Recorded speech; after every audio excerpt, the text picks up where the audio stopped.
Sí, van a ser del artículo 83 y 85.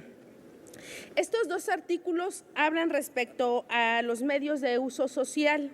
El artículo 83 plantea, y a la letra dice: las concesiones sobre el espectro radioeléctrico para uso público o social se otorgarán mediante una asignación directa hasta por 15 años y podrán prorrogarse hasta por los plazos iguales. La propuesta que yo pongo en consideración es que pueda ser eliminado hasta por 15 años. Y la argumentación es: el régimen de concesiones es inequitativo en sus plazos y en sus modalidades, y esto discrimina totalmente a los medios de uso de comunicación social. El artículo 75 de la propuesta precisa que las concesiones se otorgarán dentro de un plazo muy alto, de las de 20 años, o, sin embargo, el artículo 83 disminuye este plazo de forma indebida cuando se refiere a las concesiones de uso público y social, a las cuales les otorga un plazo de hasta 15 años. En ningún caso existe explicación que sustente la diferenciación entre los plazos para la duración de las concesiones. En todo caso, debería manejarse los mismos plazos que se utilizan para las radiodifusoras de uso comercial. Esto es en cuanto al artículo 83. Y en cuanto al artículo 85, que también nos habla de los medios de uso social, y es la incertidumbre jurídica por responsabilidad del IFETEL cuando se pide información sin límite. En este caso, el artículo 85, fracción séptima, plantea: la documentación, inicia el texto, para la asignación de las concesiones para usar, aprovechar o explotar el espectro radioeléctrico para uso público social, el interesado deberá presentar ante el Instituto la solicitud que contenga al menos la siguiente información. En la fracción séptima establece la documentación que acredite su capacidad técnica, económica, jurídica, administrativa, atendiendo la naturaleza del solicitante, así como la fuente de sus recursos financieros para el desarrollo de operación del proyecto. Tratándose de solicitudes de concesión de uso social comunitarias, se debe acreditar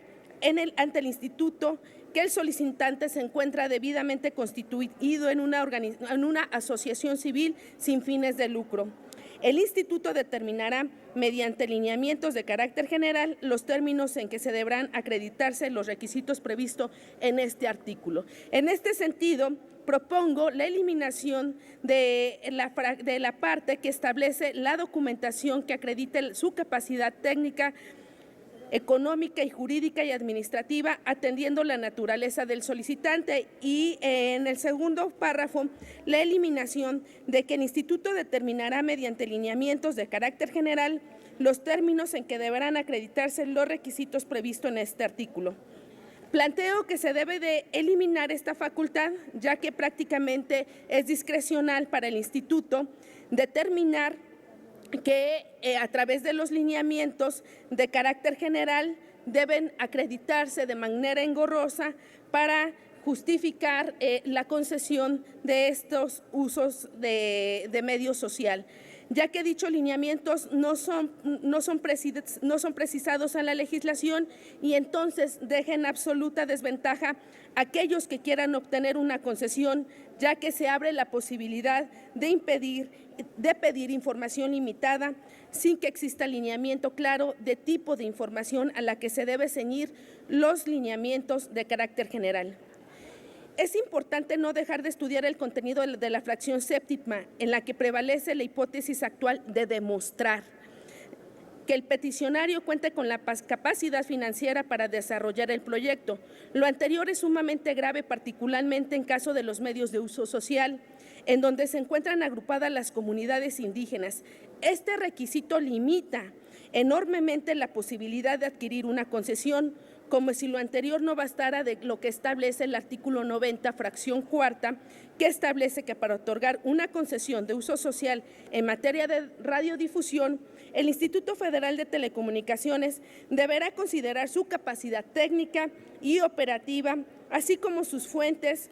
de ingreso. Lo anterior resulta inconstitucional, pues en estricto sentido, en el texto del artículo 28 constitucional, señala que las concesiones de uso público y social se otorgarán bajo el mecanismo de asignación directa y en condiciones que garantizan la transparencia de procedimiento, mientras que a las propuestas que se analizan se establece una cantidad de requisitos que difícilmente pueden cumplir los interesados en una concesión de uso social. Una regulación como esta propuesta atenta contra lo dispuesto a lo establecido al artículo 6º, 7º y 2º constitucional, pues establece una notoria discriminación entre las características de operación de los concesionarios comerciales con los de uso público y social, que la iniciativa no